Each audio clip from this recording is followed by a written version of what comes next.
বসে পড়ুন,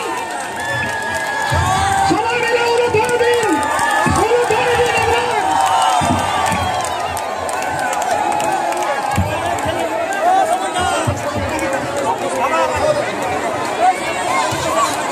বসে পড়ুন, বসে পড়ুন।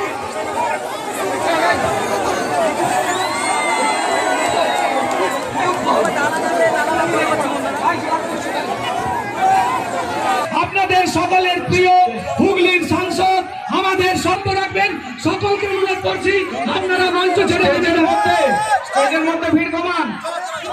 ভলেন্টিয়ার্স যারা আছেন, রঙ্গদা, তারকদা, স্টেজের মধ্যে থেকে ভিড় কমান। মন্ডল সভাপতি ছাড়া সবাই নামুন, 4 জন মন্ডল সভাপতি ছাড়া সবাই নামুন।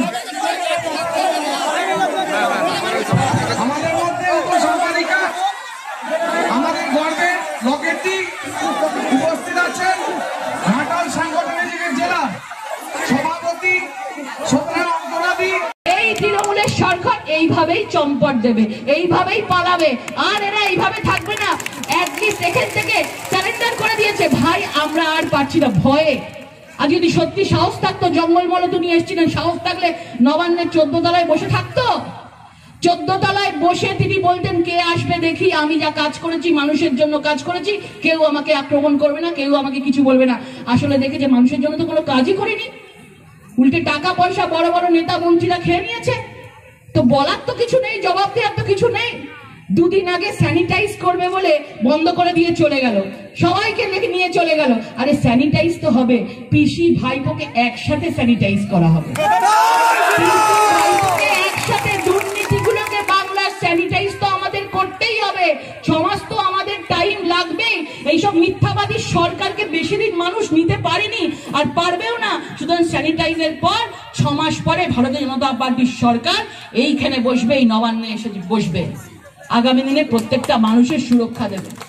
দেখেছেন পুলিশরা কিভাবে মেরেছে, কিভাবে মারধর করেছে, কিভাবে টিয়ার এই বেগুনি রঙের গ্যাস কিভাবে মানুষের উপর ছুঁড়েছে, পুরো অ্যাসিডের মতো এইরকম কেমিক্যাল দিয়ে গ্যাস এরকম ভাবে মানুষের মধ্যে ছোড়া হয়েছে। আমরা তো সবাই বলেছি যে এইগুলো কেন্দ্রকে চিঠি দেওয়া হবে, রিপোর্ট নেওয়া হবে, পুরো ফরেনসিক তদন্ত হবে যে এই কেমিক্যালের মধ্যে কি ছিল। মানুষকে মারার জন্য কেমিক্যাল অ্যাটাক করা হয়েছে, বিজেপি কর্মীদের ওপরে কেমিক্যাল অ্যাটাক করা হয়েছে। এই সাংঘাতিক, এটা কোনো দেশে হয় না, কোন রাজ্যে হয় না, এই প্রথম পশ্চিম বাংলায় সেইভাবে কেমিক্যাল অ্যাটাক করা হয়েছে। সেই জন্য এর পুরোপুরি আমরা কি রং মেশানো ছিল। আজকে যদি মানুষের কিছু হয়ে যায়, আজকে যে আমাদের একজন নেতা রাজু ব্যানার্জি, সে হসপিটালে, তার অবস্থা আশঙ্কাজনক। এবং যে পুলিশ করেছে তার কঠোর থেকে কঠোর শাস্তি হওয়া উচিত। ভারতবর্ষের ইতিহাসে এটা একটা কালো দিবস হিসাবে থাকবে।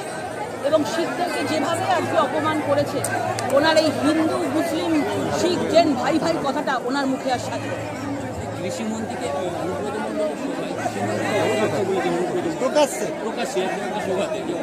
নিজেদের মধ্যে গন্ডগোল প্রকাশ্যে এসে গেছে। নিজেদের মধ্যে লাস্ট টাকা নিয়ে টাকা খাওয়াকেই হচ্ছে, টাকা কম বেশি হচ্ছে, সেই জন্য একে অপরকে গালাগালি করছে। এদের সরকার চলেই গেছে, কিছুদিনের অপেক্ষা রয়েছে। এরা নিজেদের মধ্যে খেয়ে করবে এবং বাংলা ছেড়ে এদেরকে পালাতে হবে। দিদি, মাওবাদীরা পুনর্বাসন প্যাকেজ চাইছে, তা না হলে তারা আন্দোলনের হুঁশিয়ারি দিচ্ছে, কি বলবেন? দেখুন, মাওবাদীদের নিয়ে মুখ্যমন্ত্রী আজকে মাওবাদীদেরকে দমন করে পরিবর্তনের আসার কথা বলেছিল। আজকে মাওবাদীদের ভরসা করে তাদেরকে এখানে আসতে হচ্ছে।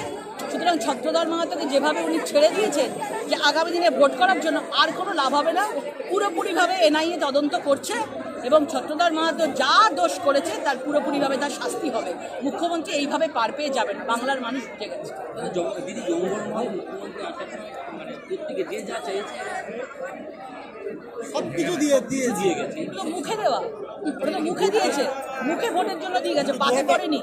ওটা মুখে দিয়েছে, পাতে তো ভোটের রেজাল্ট দেখে তারপর ডিসাইড করবে। তো মুখে বলেছেন, পাতে দেবে না। মাদ্রাসের একটা কাছে এখন প্রতিবাদ হচ্ছে আমাদের যে 3টে ঘটনা ঘটেছে, এই বিষয়গুলো সেখানে আমি বলেছি সেটাতে লজ্জা উচিত।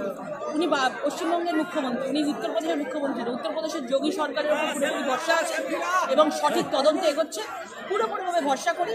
এবং উনি যেভাবে সিট তৈরি করে তদন্ত এগোচ্ছে, বিচার হবে, কঠোর শাস্তি হবে, উনি নিজেও বলেছেন। কিন্তু উনি কলকাতা বাংলা ছেড়ে উত্তরপ্রদেশের দিকে তাকিয়েছেন কেন? উনি কি তাহলে বাংলার ভোট থেকে মুখ্যমন্ত্রী হননি?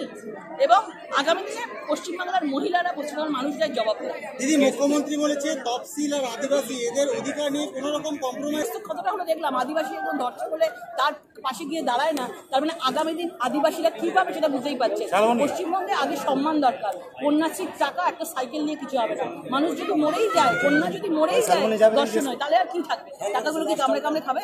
কেশপুরের জনসভা নিয়ে কি বললেন? এত মানুষের জনসমাগম বুঝিয়ে কেশপুরের দিল মতো যে জায়গায় কেশপুর আগামী বিধানসভায় ভারতীয় জনতা পার্টির সরকার আসছে, এবং ঘাটাল লোকসভার প্রত্যেকটা বিধানসভা ভারতীয় জনতা পার্টির সরকার আসবে, এবং আমরা জানি বাংলায় ভারতীয় জনতা পার্টির সরকার আসছে, সবাই অপেক্ষা করে আছে। দিদি, মনিটরিয়াম প্রসঙ্গে আদালতে সুপ্রিম কোর্টকে কেন্দ্র জানিয়েছে কোনো রাজ্য বা কেউ জোর করে কোনো আদায় করতে পারবে না। এটা কি মনে হয় রাজ্যের ফেভারে? জানি না, এই বিষয়টা আমি জানি না।